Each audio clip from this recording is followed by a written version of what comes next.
بسم اللہ الرحمن الرحیم۔ تمام سامعین کو ایک مرتبہ پھر روحیل وائس چینل میں دل کی گہرائیوں سے خوش آمدید اور محبتوں بھرا السلام علیکم۔ میں امید کرتا ہوں کہ آپ سب دوست خیریت سے ہوں گے۔ اللہ پاک سے دعا ہے کہ اللہ پاک آپ کی تمام جائز خواہشات کو پورا فرمائے اور آپ کو اپنے حفظ و امان میں رکھے، آمین۔ ناظرین، بہت سے لوگوں کی پرزور فرمائش تھی کہ آپ حضرت آدم علیہ السلام سے پہلے دنیا میں کیا تھا، اس موضوع پر ایک ویڈیو بنائیے۔ تو پیش خدمت ہے حضرت آدم علیہ السلام کی پیدائش سے پہلے کیا تھا۔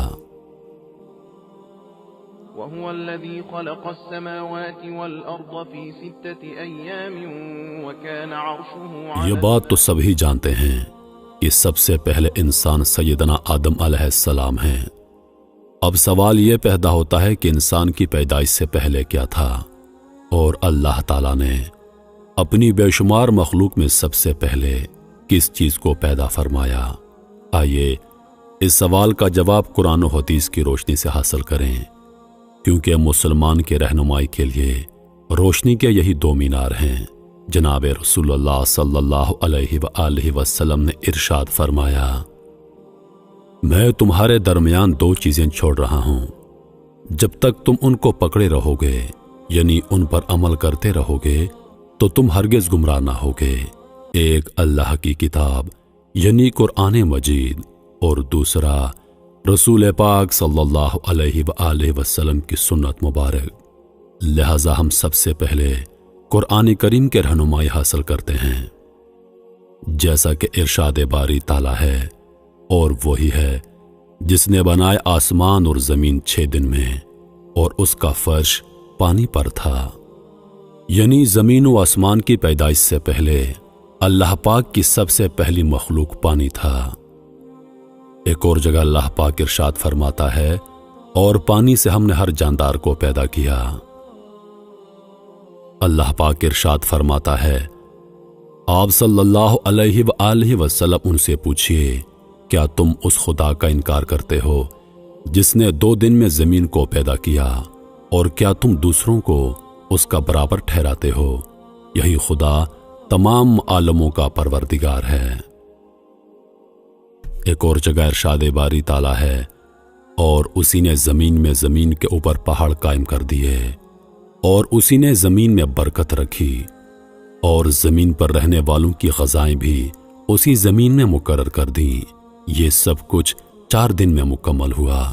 دریافت کرنے والوں کے لیے یہ واضح بیان اور پورا ہے۔ ایک اور جگہ اللہ تعالیٰ ارشاد فرماتا ہے، پھر اللہ تعالیٰ نے آسمان کی جانب توجہ فرمائی، اور وہ اس وقت ایک دھواں سا تھا، سو اس سے اور زمین سے ارشاد فرمایا، تم دونوں حاضر ہو جاؤ خوشی سے یا دباؤ سے۔ انہوں نے عرض کیا، ہم دونوں خوشی سے حاضر ہیں۔ 2 دن میں ان کو 7 آسمان بنا دیا، اور ہر ایک آسمان میں اس کے مناسب حال حکم بھیج دیا، اور ہم نے آسمان دنیا کو چراغوں یعنی ستاروں سے آراستہ کیا، اور نیز اس آسمان کی دنیا کی حفاظت کی۔ یہ اس خدا کا مقرر کردہ نظام ہے جو کمال قوت اور کمال علم کا مالک ہے۔ زمین اور اس کے متعلق چیزیں یہ سب 4 دن میں اللہ تعالیٰ کے حکم سے مکمل ہوئیں۔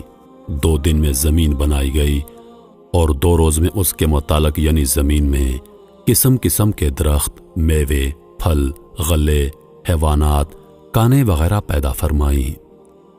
زمین اور اس کے متعلق اشیاء کی پیدائش کے بعد اللہ تعالیٰ نے آسمانوں کی طرف توجہ فرمائی۔ آسمان کے وجود میں آنے سے پہلے سارا خلا دھوئیں کی طرح تھا۔ اس سے اللہ تعالیٰ نے 7 آسمان بنائے۔ پھر آسمان و زمین کے ملاپ سے دنیا بسائی گئی۔ آسمان سے سورج کی شعائیں آئیں، گرمی پڑی، ہوائیں اٹھی، ان سے گرد اور بھاپ اوپر چڑھی۔ پھر پانی بن کر بارش برسی، جس کی بدولت زمین سے طرح طرح کی چیزیں پیدا ہو گئیں۔ زمین و آسمان کے متعلق یہ سب کام اللہ تعالیٰ نے 6 دن میں مکمل فرمائے، جیسا کہ اللہ تعالیٰ ارشاد فرماتا ہے، بے شک تمہارا رب اللہ ہے جس نے پیدا کی آسمان اور زمین 6 دن میں۔ اس کے بعد اللہ تعالیٰ نے زمین پر پہاڑ قائم فرمائے۔ اللہ تعالیٰ نے جب زمین کو پیدا فرمایا تو وہ حرکت کرنے لگی۔ اللہ تعالیٰ نے پہاڑوں کو پیدا فرما کر زمین پر رکھا تو زمین کی حرکت بند ہو گئی۔ اللہ تعالیٰ نے جب زمین کو پیدا فرمایا تو یہ حرکت کرنے لگی، اور اللہ تعالیٰ نے اس کی حرکت کو روکنے کے لیے پہاڑوں سے میخوں کا کام لیا۔ اگر اللہ تعالیٰ یہ انتظام نہ فرماتے تو زمین ہمیشہ حرکت کرتی رہتی۔ ذرا تصور کریں کہ کسی جگہ جب زلزلہ آتا ہے اس وقت کیا حالت ہو جاتی ہے۔ جس کو موقع ملتا ہے تو لوگ جان بچانے کے لیے گھروں کو چھوڑ کر جنگلوں بیابان میں نکل بھاگنے کی فکر کرتے ہیں، اور اکثر تو ایسا ہوتا ہے کہ بھاگنے کا موقع ہی نہیں ملتا۔ لوگ سوتے سوتے لقمۂ اجل بن جاتے ہیں۔ اگر اللہ تعالیٰ زمین کی حرکت روکنے کے لیے پہاڑوں کو اس پر قائم نہ فرماتے تو کیا ہوتا، اس کا تصور آپ کر سکتے ہیں۔ یمن کے کچھ لوگ رسول اللہ صلی اللہ علیہ وآلہ وسلم کی خدمت میں علم دین سیکھنے کے لیے حاضر ہوئے۔ ان لوگوں نے آپ صلی اللہ علیہ وآلہ وسلم سے دریافت کیا کہ اس عالم کی ابتدا کیسے ہوئی۔ رسول پاک صلی اللہ علیہ وآلہ وسلم نے ارشاد فرمایا، دنیا کے وجود سے پہلے صرف اللہ تعالیٰ کی پاک ذات تھی، اس سے پہلے کچھ بھی نہ تھا، اور اللہ کا عرش پانی پر تھا۔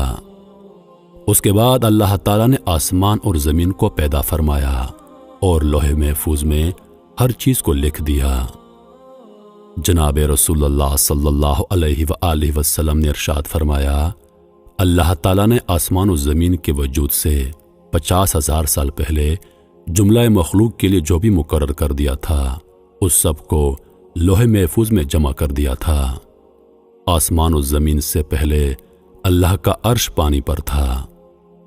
اس کے بعد اللہ تعالیٰ نے قلم کو پیدا فرما کر اس کو حکم دیا کہ لکھ۔ قلم نے دریافت کیا کہ کیا لکھوں؟ حق تعالیٰ کی طرف سے حکم ہوا، جو کچھ قیامت تک مقرر ہوگا وہ سب لکھ لو۔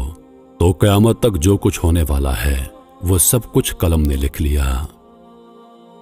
زمین و آسمان کے وجود سے پہلے اللہ کا عرش پانی پر تھا۔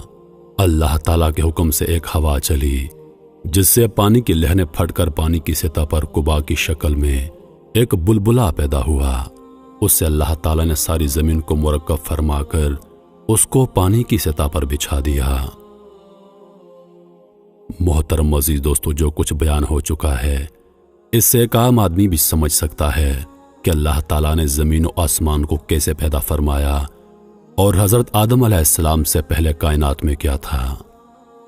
نبی اور پیغمبر اللہ تعالیٰ کے مخصوص اور معصوم بندے اور انسان ہوتے ہیں جن کو اللہ تعالیٰ انسانوں کی رہنمائی اور ہدایت کے لیے منتخب فرماتا ہے۔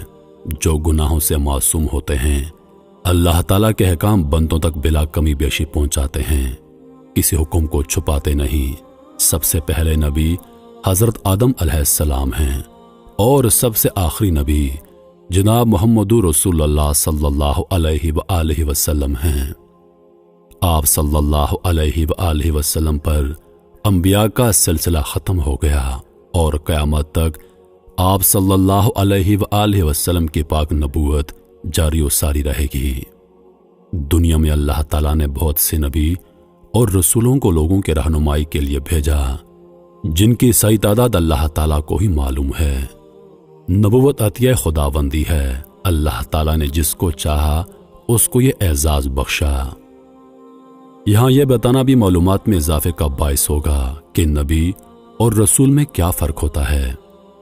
نبی اور رسول میں تھوڑا سا فرق ہے، وہ یہ کہ رسول اس پیغمبر کو کہتے ہیں جس کو نئی شریعت اور نئی کتاب دی گئی ہو، جیسے حضور نبی کریم صلی اللہ علیہ وآلہ وسلم، حضرت موسیٰ علیہ السلام، حضرت عیسیٰ علیہ السلام، حضرت داؤد علیہ السلام۔